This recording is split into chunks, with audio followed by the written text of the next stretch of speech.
So we're starting. Oh, what are we talking about? I'm Kelley. Hey, I'm Gabe. I'm Elaina. And apparently Gabe enjoys when I host and he's on the podcast. So here I am in the hot seat. You do a good job of it. Thank you. You do. What's on the agenda, Kelley? I asked if I had to do anything and he said yes, and I did it, and now we're all unprepared. Cool. So in terrible news, the Ohio Supreme Court rejected the Dayton appeal yesterday. So that sucks. And this has been something that we've kind of been waiting on for a long time. And it wasn't only the Democrats that said no, or that were in the minority. Well, obviously, of course, the Democrats are going to be the minority. Right. Point being, it's not just the two Democrats that were that dissented. There was also a Republican. So Chief Justice. Yes. Oh. So it was a 4-3 decision. Yeah.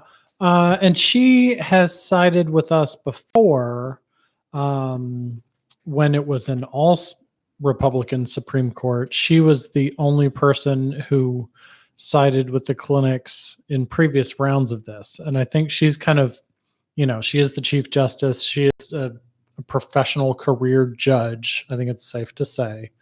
So I think she's been providing a little bit of this is the legit opinion.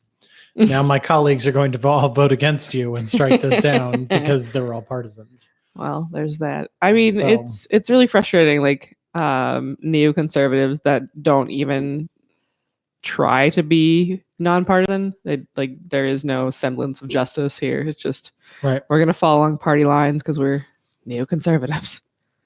So shills. Yeah, the shills. Ain't that just the way?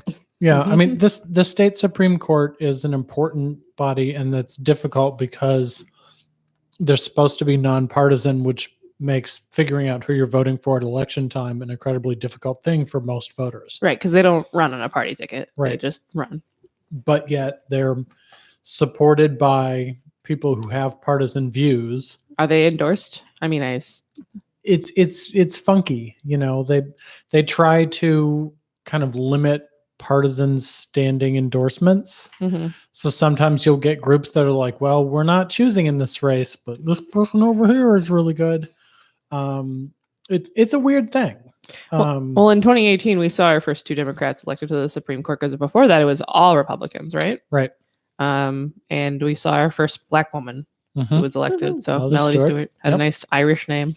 Right. So that'll help. Yeah. I mean, that was something that we learned in political science class, was how important it is just to have a judge sounding name. And the percentage of people who change their name to be, well, I'm going to be Judge Brown, is actually quite shocking, because if you were voting and you don't know anything and, oh, Judge Brown sounds good. That's how a lot of judges get their job. Great. There's a lot of Judge Browns, Judge Green. Oh, it sounds like a judge. Well, I mean, I mean, you would vote for them if they were down ticket races if you were voting partisan, but that's not like that. So you have to just kind of pick a name because you haven't looked into the races at all. And Republicans have gone after Democrats by running somebody with the name Kennedy against another Kennedy, because by the time you get down to the bottom of the ballot and you're just kind of ready to be out of there, right? It sounds like a good name, so that's how they get picked. Freeman will help me if I ever run, I guess. Kelley will also. I'm very, very lucky in that sense. Very, very English-Irish name. Judge Freeman. I'm not. Nope. Judge Ramsey would be good too. It can work. It's got a nice ring. Judge Man. Not in your favor there, Gabe. No, he's not in my docket. Yeah, well. Anyway, Dayton. This is not the first blow for the Dayton Clinic. They've been fighting this battle for a long time. Do we know what's going to happen next? We know that the lawyers are continuing to work on it. We don't know exactly what that's going to look like. We can't make promises, but the clinic is open. It is. And the pro-choice side, our advocacy, their lawyers, the clinic staff are all working to continue to figure out ways to either accommodate or challenge the state's requirements, which are all completely medically unnecessary. Which is to say, it's not a done deal. The clinic is still open. All of the clinics in Ohio that we have are still open. So, all 9. Yep. All 9. So, we're still doing what we do. And Elaina, you were quoted Mhm. in the Dayton Daily News coverage on this story. Yes. What'd you say? Yeah, along with Kelley Copeland, we reiterated, of course, that the Women's Med Center is still open. Yay. And also that, it's really unconscionable that the Ohio Supreme Court would punish pregnant people like this by denying, this, the ruling. And really, when it comes down to it, people deserve access to healthcare in their communities, and that includes safe and legal abortion care. And so, we really, as the Ohio Religious Coalition for Reproductive Choice, stand for people's moral agency and conscience. And we're going to stand with Women's Med Center, who's trying to provide that care. And, the Supreme Court to even Premier Health in the area, they're using refusals of care to deny people, this kind of access. And it's really unconscionable. Yeah, I guess for anyone who isn't familiar, the outstanding case with Dayton doesn't have to do with patient care. Not really. Yep. It has to do with the fact that the Women's Med Center of Dayton doesn't have a transfer agreement with a local hospital, local being within 30 miles and not a public hospital. So your options are ProMedica. No, just kidding. Premier. Sorry, we've had this fight before in Toledo. Premier Health and or Kettering, both of which are religious hospitals and both of which are refusing to sign a transfer agreement. This is a medically unnecessary transfer agreement. It will not improve patient outcomes. It is just a piece of bureaucracy that the state of Ohio is trying to use to close our clinics. Right. So. Right. And for Premier and Kettering to say that because they have partial Catholic ownership, they can't, sign this kind of transfer agreement. Is just really backwards. I mean, Are you going to really hide behind Catholic ideology to dictate patient care? Like, what's next, right? Like, are you going to stop access to contraception or tubal ligations or IVF treatments if the Catholic Church is, against that? Like, this is not the way. Yeah, the funny thing is, we don't know. We don't know what We don't. Premier is and is not doing. So it is interesting how Catholic is 22% Catholic. Gabe, you were raised Catholic. How much is 22% Catholic? It's a fair enough amount, but they got that Catholic ownership by purchasing Good Samaritan Hospital in Dayton, which they then closed. Yes. So which is also under federal investigation. Yeah. Possibly? How Christian is it to remove a hospital from a community? It's not only like a community, but like specifically, it is a hospital that was primarily like Black population. Was at Good Sam. It was an ER. So yeah, just to close a hospital and say that your closing of that hospital suddenly makes you Christian is in my opinion that isn't how kind of backwards. That isn't how like religion or healthcare works. I don't follow this at all. So bottom line, right? At the end of the day, we're disappointed, and the clinic is still open. Yes. It's another week at the work we do. Right. So, in other terrible news, because that's just how this week is going, our friends at Planned Parenthood, not just in Ohio, but nationwide, have pulled out of the Title X program. So this is following the domestic gag rule, which says that if you are a Title X provider, you cannot refer to abortion services. Planned Parenthood, and actually not just Planned Parenthood, but lots of other health providers are saying, no, we're not going to do that because abortion is an integral part of reproductive health care. So Title X is family planning. Abortion is part of family planning. You're kind of planning your family with that. Right. So this pays for all the other life-saving cancer screenings, breast and cervical cancer screenings, procedures like colposcopies. None of these have anything to do with abortion care.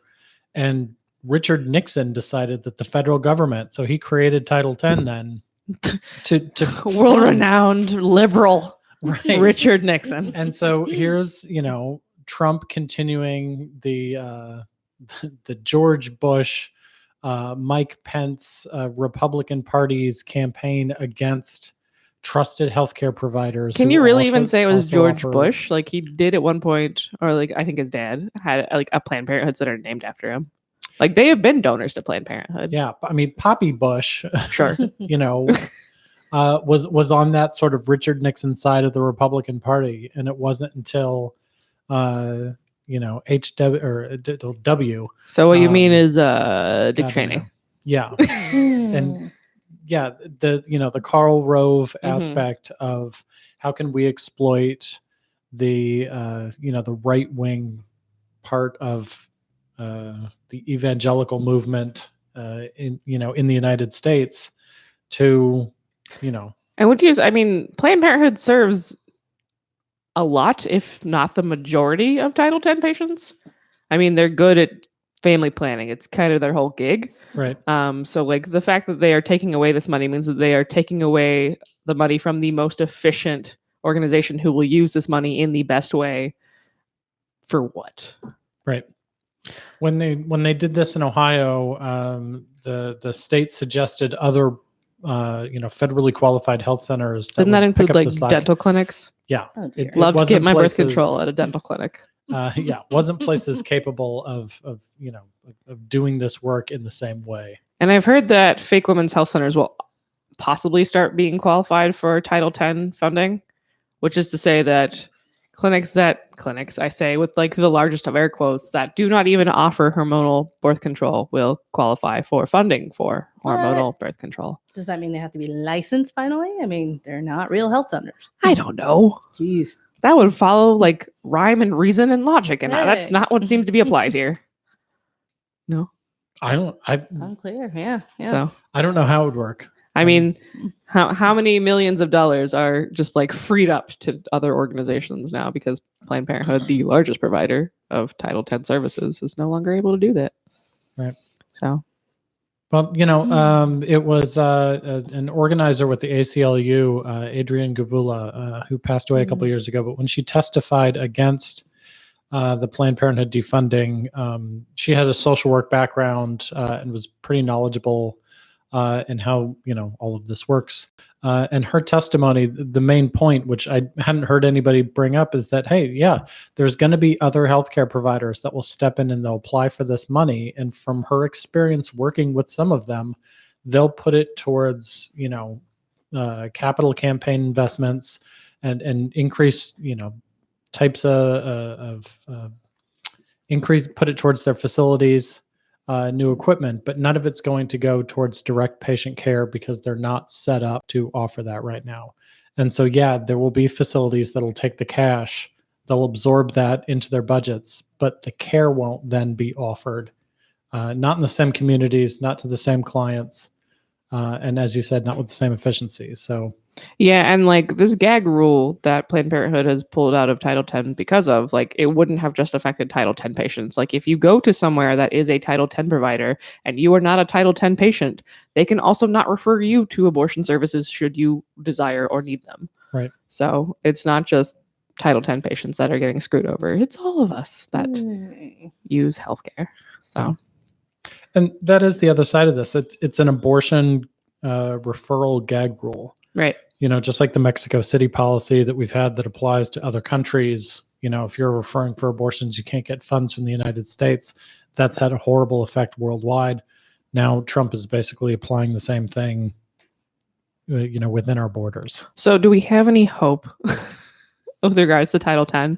Like, let's say we have a new president in 2021, God willing, and the creek don't rise. What would that mean for Title X? Would they be able to be reinstated as a Title X provider? I believe so. Okay. That's a hope. Yeah, I mean, I wonder how many things will happen under this administration that will be permanently destroying our country. Well, part of the threat there is the judges that the Trump administration is allowing Mitch McConnell to appoint.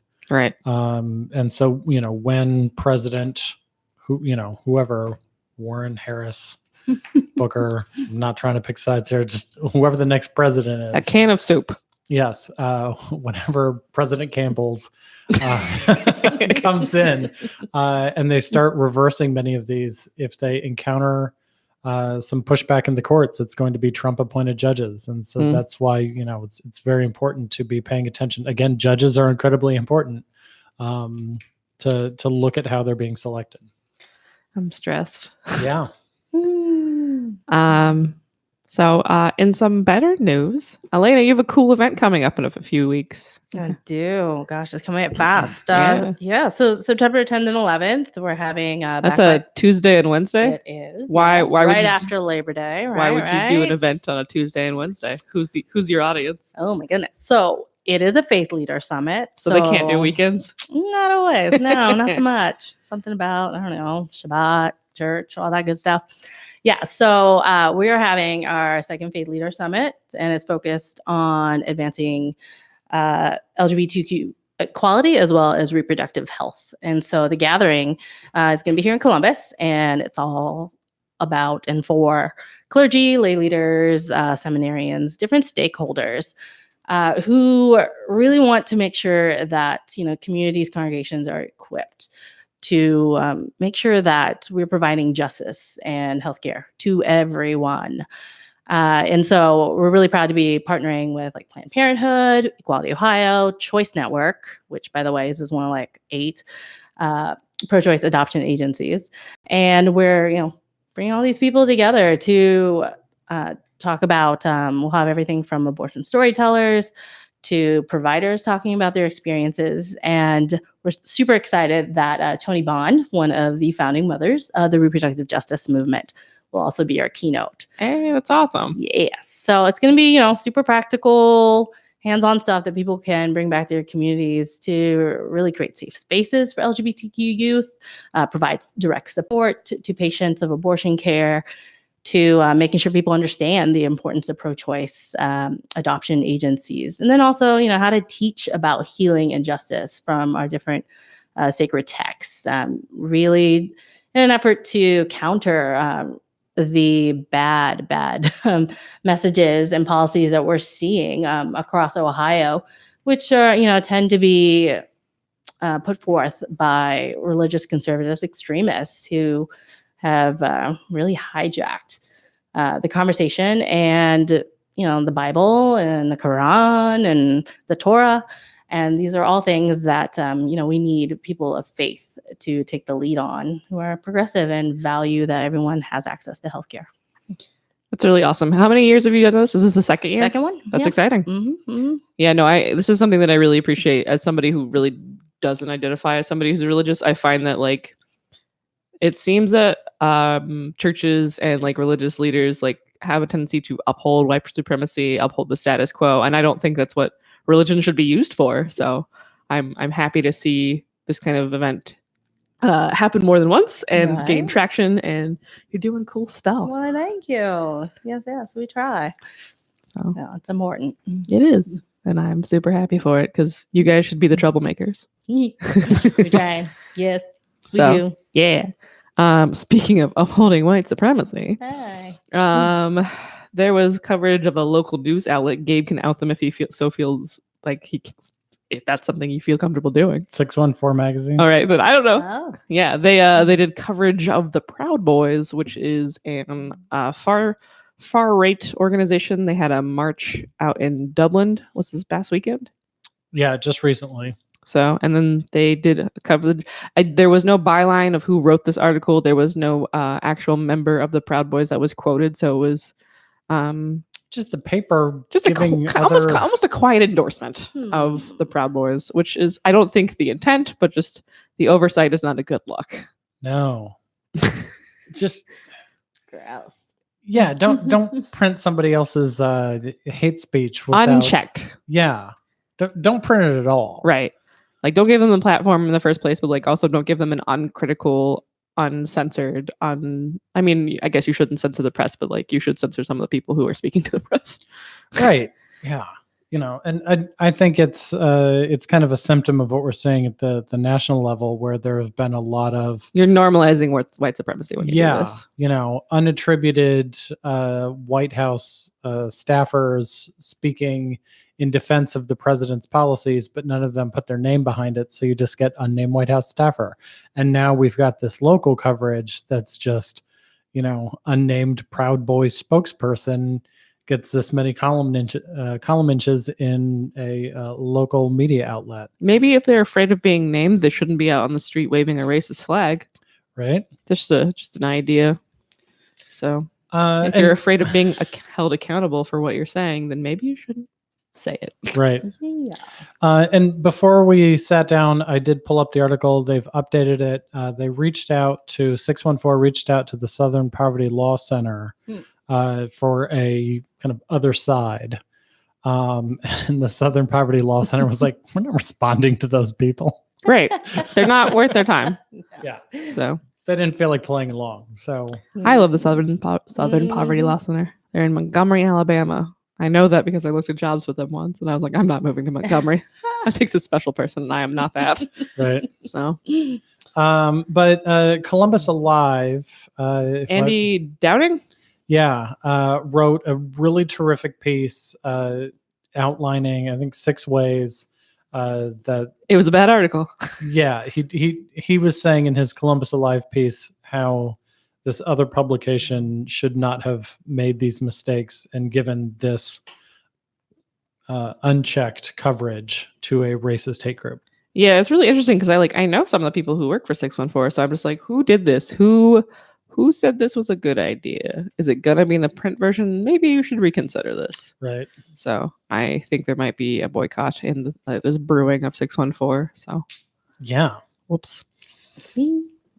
In more news, that's not news. The Columbus police report came out and said they have a huge racial bias. What? So Shocking. I know. I think Ohio police, specifically Columbus and Cincinnati, have some of the worst police brutality against minorities in the country. And now we just have a report that says what everybody already knew. So that's good to have to refer to. What are they gonna do about it? Sucks for Columbus. Right. So Yeah. We saw the Columbus Vice Squad get disbanded because that had They're not great. obvious problems, including the killing of one woman who an officer trapped in a car. He said that she pulled a knife. Everyone said, well, you trapped her in a car. right. I would also pull a knife if somebody trapped me in a car if I had a knife. Right. And it's unclear as to whether or not she understood that he was a police officer at the time. Yeah. So from her point of view, it might just be, hey, this guy's about to kill me. And then he did. I mean, if he's a cop, it's still odds are he will kill you in a car. So that was the biggest and most evident case that alerted a lot of people to the problems in the Vice Squad. I mean, let's specifically highlight that this was a white woman that was killed. So that's the reason why people are paying attention for the first time sometimes. Right. So yeah. And so then this report I think is valuable. A lot of people had the response of, well, duh, we told you so. But I think it's good that this question was kind of asked officially, that there was at least the money was invested to find out the actual statistics. Right. It's good to have this report to show that these aren't a random collection of complaints from across the city. This is an actual reported, researched trend that the department should now take appropriate steps to address. I should have done that already. Disbanding the Vice Squad was something. Yes. But now they have even more reasons to take corrective action. Yes, which is good. Yeah. Nope, totally lost my train of thought. My mistake. Sorry. Here's hoping we see some change. And what I was going to say was, it's not paranoia if it's true. That's what I was going to say. So all these people who've been calling for change in the Columbus Police Department at least have something tangible to refer to. So right, that's good. True story. Yeah, we have a large group of faith leaders here in Columbus too, who have been on this and trying to put more focused attention and accountability. And yeah, it remains to be seen whether they'll take that report seriously or not. Right. So now it's time to transition to events, and I forget how Gabe actually does this. So I'm going to talk about events that are happening. Hey, Kelley, what's going on? What's going on? Why? Let me pull this up. I'm going to be actually out next week. I'm very excited about this. Ooh. But this Saturday, there's Akron Pride. So if you want to table with us in Akron, check out our Facebook page. Email hannah@prochoiceohio.org. Is this our 19th Pride Festival? No, or this is community like festival? number 15, I think, maybe 16. Okay. We're up there. Yeah. If you haven't Cool. seen us this month of the Pride, like you're missing out because we've been damn near everywhere. The only one that I'm pretty sure I missed. Well, I know I missed it, but like I think of the Pride festivals that had festivals, the one I missed was Middletown. So don't worry, you're number one on my list next year. Ask me why. Next week, August 29th, we have Reproductive Health Happy Hour. That's a Thursday at St. James. It goes to Women Have Options, the statewide abortion fund. September 1st is my day back to work. It's a Sunday. We're going to be at 5th Street Brew Pub in Dayton. I'm going to be doing a guest bartending shift. Ooh. I didn't know that. That's Yeah. awesome. Yeah, it's going to be a brunch shift. So come get a Bloody Mary from me. It'll be fun. Yum. Nice. Yeah. September 4th, we have the second of our fall webinar series. Come learn more about fake women's health centers. September 10th is Elaina's 2019 Faith Leaders Summit called Holy Callings. And then September 12th, we have the NARAL Pro Choice Ohio Mini Golf Classic. Do you want to tell us more about the Mini Golf Classic? Yeah, this is the second one that we've done. It's in Cleveland. Yep, at Sweetie's Golfland. And so the idea is that this golf classic is structured the same way that the National Abortion Fund's bowl-a-thons. It's also like the Relay for Life or like the JDRF walk. Like you have a team and you fundraise. Right. So, You can join a team, create a team, get your friends together, and then sign up on the website. That provides you with some links to your own personal donation page that you can send out to your friends to raise money. If all else fails, you can't just cut a check and participate. But what we'd really prefer is for you to get your friends to pay for it for you. So send that out to your family, send that out to your coworkers. Say, hey, I'm raising money for NARAL Pro Choice Ohio through this event. And then come and put up or shut up is the event slogan. I think we need to get t-shirts.